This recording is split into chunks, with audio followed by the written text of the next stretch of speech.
invite Paula Fredriksen as our first panelist to express her view. Thank you. And thank you for that review of the development and evolution of this whole historiographical issue.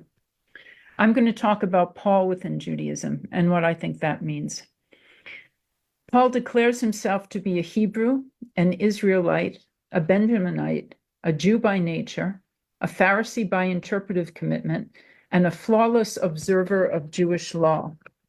He boasts of his own eighth-day circumcision, and he teaches that circumcision is of much value. He praises the giving of the law, the covenants, the promises, and the temple cult.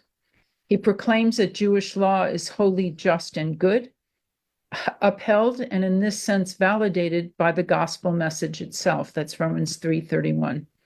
Do we overthrow the law through this pistis? By no means. On the contrary, we uphold or establish this law. It is not the hearers of the law, but the doers of the law who will be made righteous. Romans 2:13. And the law itself leads to Christ. Romans 10:4. Further, Paul urges on his non-Jewish auditors a Jewishly conceived end of history, the resurrection of the dead and the establishment of the kingdom of Israel's God, about to be realized at the victorious advent of the God of Israel's Son, the Davidic Messiah. He exhorts his Gentile hearers to fulfill the law. He insists that they live according to idealized standards of Jewish behavior, chaste marriages, support for the poor, settling disputes within the assembly. He bases his teachings on the sacred scriptures of Israel, and he asks for contributions to take back to Jerusalem. Judaism, in other words, was not Paul's background or his heritage. It was his context and much of his Evangelion's content. Such a listing of Paul's positive statements about being a Jew often summoned forth the what about citations to other texts. What about texts that say that the law brings death, that righteousness cannot be attained through it, that it belongs to an old earthly order of slavery, and so on. Paul within Judaism advocates see such statements as directed specifically to Paul's Gentile auditors, often as part of his hard sell against the Evangelion of his law-observant competitors. The shift in the ethnicity of his auditors from in-group to out-group, in other words, accounts for his negative comments. This is hardly a new argument. Mid-20th century Scandinavian scholars Munch, Dahl, and Stendhal already made this point. More recently, Ryan Coleman has decisively established that Paul's remarks specifically against circumcision were addressed only to those who would still have had the option of being circumcised, namely adult Gentile males. In other words, Paul nowhere advocates that Jews should stop circumcising. He is telling his Gentiles not to start. This is in part because in Jewish tradition, as Dahl pointed out generations ago, Gentiles are saved as Gentiles. Beyond this, Paul's letters examined reveal that he exhorted his hearers to do much of the law, especially as adumbrated by the Ten Commandments. No other gods, no images, respect for parents, no coveting or lying, and so on. Some of these spelled out specifically in Romans 13. Paul's gospel was itself a Judaizing gospel.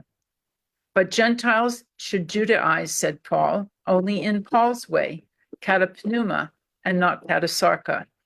Only the infusion of Christ's pneuma would enable Gentiles to fulfill the law, to the degree that Paul holds them responsible for fulfilling Jewish law. For Paul, Gentile law fulfillment is the telos of Gentile pneumatic sonship. So much for the Gentile observance of some Jewish law. But what about Paul? Already in 1931, Schweitzer observed that, and I'm quoting him here, Paul himself, we must not allow his protestations that he had become a Greek to the Greeks to introduce any confusion on us, continued to live as a Jew. That's from The Mysticism of the Apostle Paul, page 196. I take that to mean that the essence of a Paul within Judaism perspective is that Paul himself was law observant. To interpret Paul within Judaism, de minimis, means challenging the old consensus that his gospel undermined the Jewish observance of Jewish law, and it means imagining Paul himself as continuing to live according to Jewish law. But what indeed does that mean? It means acknowledging that different Jews enacted their Jewishness differently. It means looking at law observance not as adherence to a body of translocal doctrinal abstractions, monotheism, aniconism, purity, but as a pluriform set of inherited practices. It means imagining Paul's own behavioral flexibility in his outreach to pagans, not as a breach with or a rejection of his own traditions, but as an expression of the energetic diversity of observance that characterizes this period. Accommodation was not eo ipso transgression. It was a register of the flexibility that characterized late Second Temple Jewish behaviors more generally, especially in the diaspora. Did Paul eat shrimp? No, but he ate with people who did. The thought of a law-observant Paul summons a lot of resistance. Why is this the case? For modern New Testament studies, the roots of this resistance trace back to the Protestant Reformation, with its construction of the true, that is, Protestant content of Paul's message, requiring the repudiation of law in the name of grace.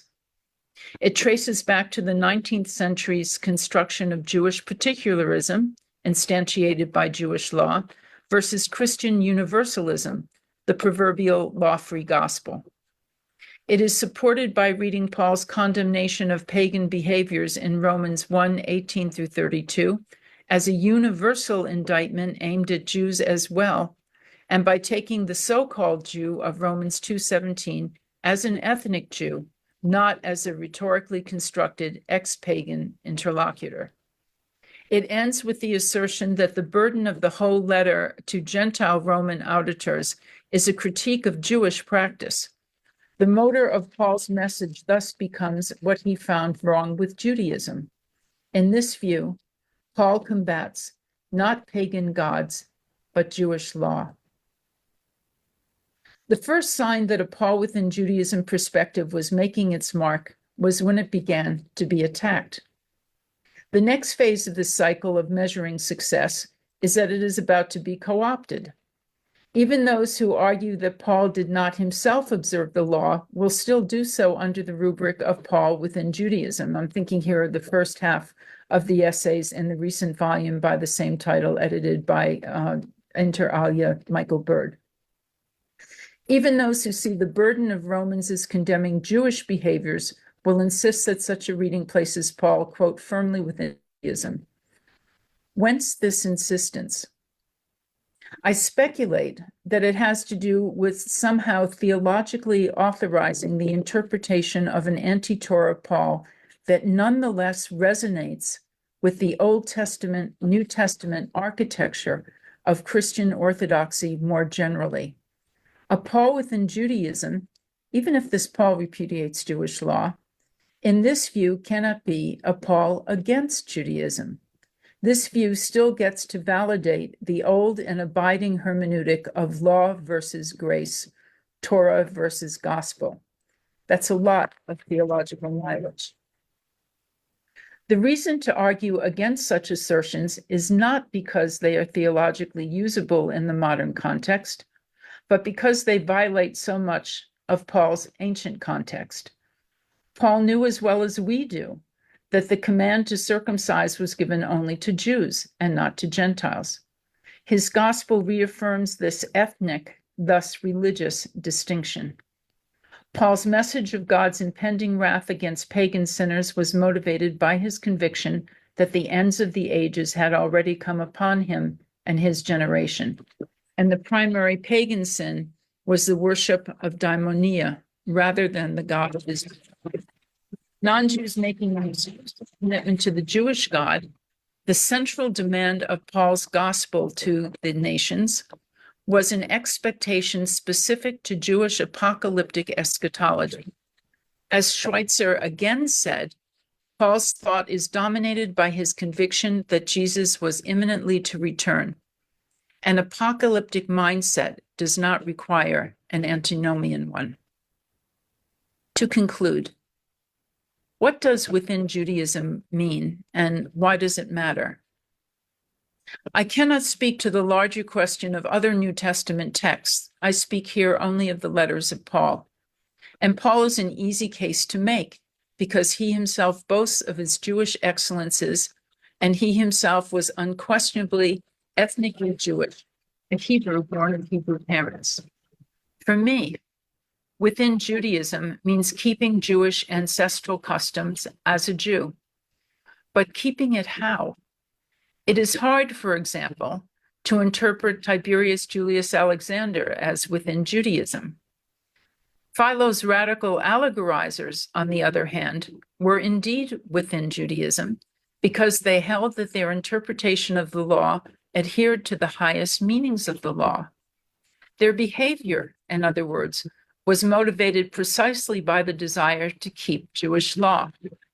But we have to be careful lest we stick the same label for the same reasons on Justin Martyr. That then begs the question of the role of the ethnicity of the author for the text in question. I leave that to the discussion of our colleagues in this colloquial second session. What is the value of seeing Paul within Judaism? Much in every way. For me, chief among these reasons is its virtues in fighting anachronism.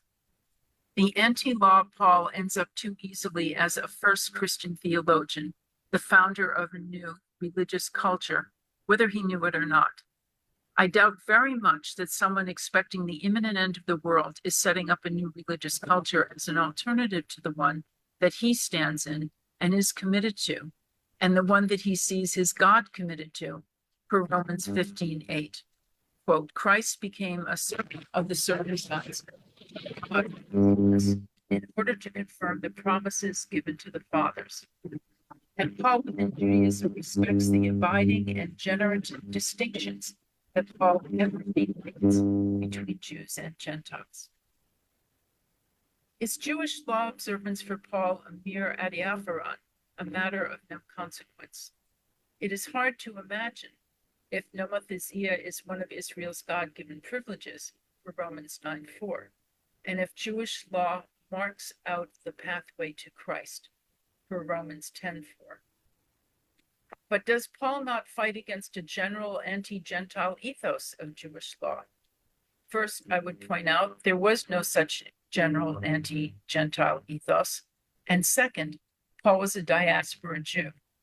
Long before receiving his call, he, as others, had worked out how to live in intimate proximity to Gentiles while being law observant, by his own measure, blamelessly law observant, whatever that would mean. In brief, a Paul who stands within Judaism does less violence to a historical reconstruction of this moment of the movement. And a Paul within Judaism point of view allows us to coherently reread the letters of the only representative that we have from this moment of the movement, its first generation, which thought it was history's last generation. Thank you. Thank you so much, Paul. I think it was very important.